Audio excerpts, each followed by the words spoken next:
the South Bronx, the borough that gave birth to hip-hop. There's a militarized police department that is ready to attack the people. Young people have taken the streets, they've shut down the highway. There's an understanding that when the planet wins, the people win too. Don't stop. You don't stop. You don't stop. Amor, justicia, hip hop, revoluciones.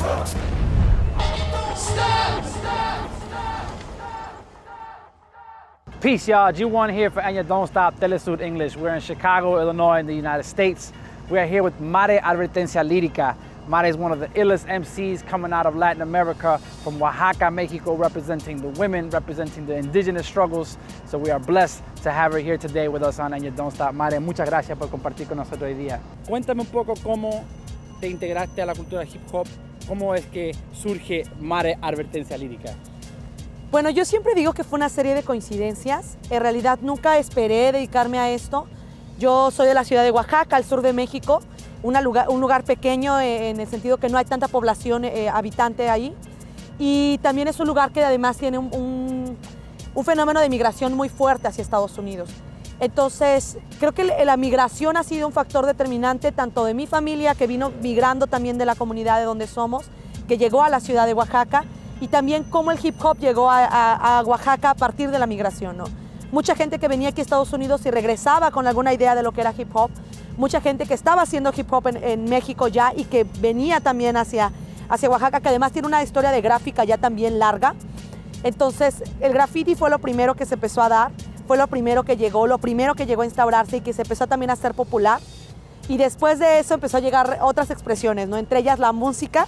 Así fue como yo conocí el rap hecho en México, en español, y es cuando a mí me llama la atención. En realidad creo que también ya había como una escena dentro de la industria de los medios de comunicación, donde había presencia de rap, donde había presencia de estas expresiones, pero no las sentía tan cercanas a mí, no me sentía identificada con estas, ¿no?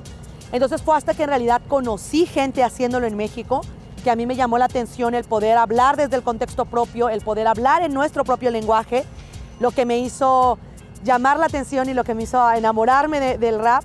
Y bueno, ya después de eso aquí seguimos ya varios años después. In 2006 there was an uprising in Oaxaca led by the teachers. ¿Cómo ese momento te afectó a ti como joven, como una mujer dentro del hip hop? En ese entonces la escena, había como una escena dividida, digamos, de la gente que estábamos empezando a hacer rap y haciendo gráfica y bailando y todo, dentro de la cultura hip hop, porque había por parte de algunas instituciones, había mucho patrocinio hacia la cultura, ¿no? Entonces, llegó a haber un momento en que todo lo que relacionado a la cultura hip hop solo lo determinaba el Estado. Entonces, hubimos algunas personas que decidimos que no queríamos trabajar con el Estado, principalmente porque no había ningún respeto hacia los jóvenes, no había ninguna realmente posibilidad de crecer dentro de esto, sino solamente era estar al servicio del Estado, ¿no? Entonces decidimos empezar a hacer una escena independiente. Fue muy difícil, 2004, 2005, estar haciendo todas estas actividades para generar audiencia, para generar otros espacios. Y lo que hizo 2006 realmente fue el romper con todo el Estado, ¿no?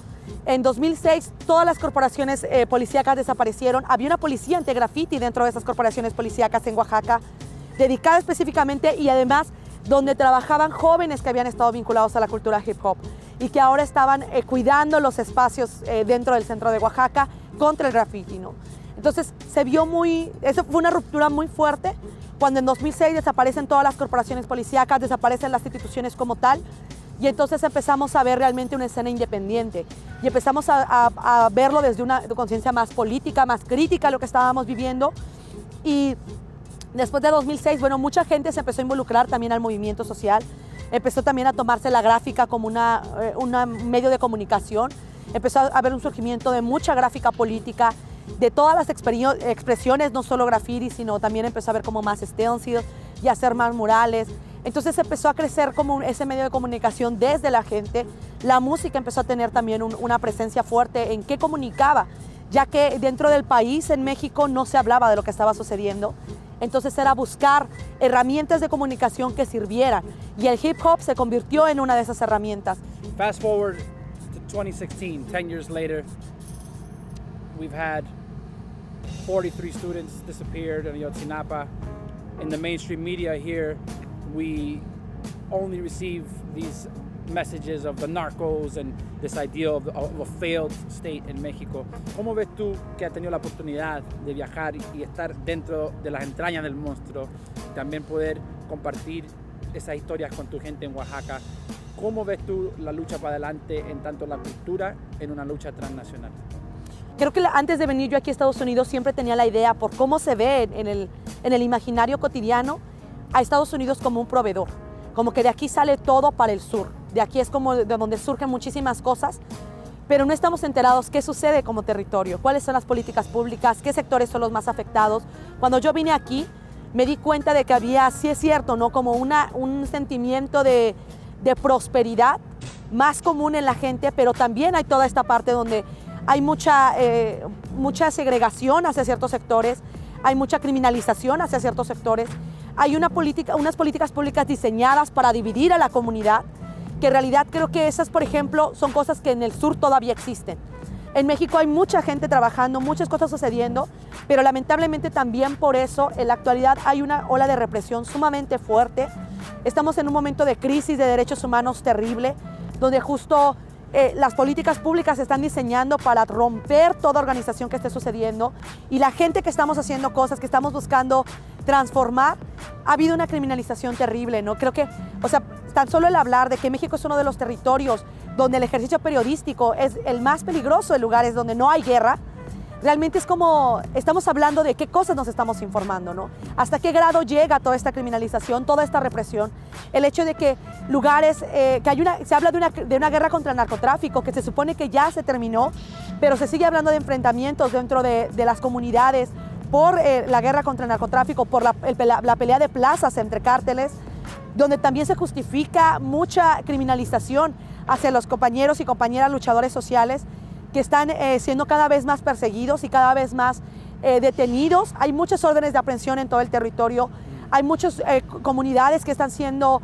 militarizadas tal cual, hay muchas políticas públicas que están además impulsándose para que esto sea legal. Entonces creo que a final de cuentas no ha cambiado mucho, sigue habiendo muchas cosas similares entre un territorio y otro, y que además también esto se entiende porque al final de cuentas muchas de estas políticas son globales. No solo es de un territorio, sino van atacando a diferentes territorios de diferentes maneras. Pueblos, barrios, periferias, colonias y poblas somos varios los que ya no se conforman. No callamos, escribimos ahora nuestra historia exigiendo el derecho de existir en la memoria. Pueblos, barrios, periferias, colonias y poblas somos varias las que ya no se conforman. No callamos, escribimos ahora nuestra historia exigiendo el derecho de existir. Ya mucho tiempo ha pasado con esos cuentos, negando nuestra historia y construyendo la de ellos. Y es que incapaces somos de reconocer lo que nuestro mayor opresor es el que vive dentro nuestro. Pelear con nuestra misma gente a favor de los de arriba, la idea de que solo individualmente habrá salida. Si es el dinero el que te motiva al final del día, en nuestras raíces es más grande la herida. Pero actos de sanación se van formando, solo entre el pueblo habrá un verdadero cambio. La gente consciente que entiende que esto ya es absurdo, vamos sumando alrededor del mundo. Desde lo más humilde donde no parece haber esperanza de vida es donde se puede conocer la verdadera riqueza que tiene cada ser, que sacar adelante a su gente es su mayor deber. Pueblos, barrios, periferias, colonias y poblas somos varios los que ya no se conforman. No callamos, escribimos ahora nuestra historia exigiendo el derecho de existir en la memoria. Pueblos, barrios, periferias, colonias y poblas somos varias las que ya no se conforman. No callamos, escribimos ahora nuestra historia exigiendo el derecho de existir. En cada capital de Latinoamérica, con cada transnacional que quiere nuestra tierra. Somos del sur global, que ya no espera que vengan con su justicia, ahora exigimos la nuestra. Entre el asfalto resisten nuestras raíces y a pesar de las fronteras que nos separan en países, vamos uniéndonos con otras personas, haciendo fuertes alianzas con toda aquella que cuestiona este sistema que sirve solo unos cuantos, pero vamos derrumbándolo con acciones desde abajo, con nuestro trabajo, con el de hermanas y hermanos, construyendo alternativas lejos de lo que han nombrado como progreso, pero significa explotación a costa de la muerte y de nuestro dolor. Por eso mi gente va haciendo organización, creando vínculos como las venas del corazón. Pueblos, barrios, periferias, colonias y poblas, somos varios los que ya no se conforman. No callamos, escribimos ahora nuestra historia exigiendo el derecho de existir en la memoria. Pueblos, barrios, periferias, colonias y poblas, somos varias las que ya no se conforman. No callamos, escribimos ahora nuestra historia exigiendo el derecho de existir en la memoria. There you have it, y'all. That's Mare Advertencia Lyrica rocking out live for y'all. No DJ, but we in the mix. Chicago, Illinois. What up, Oaxaca? Esta, That was dope. Hell yeah.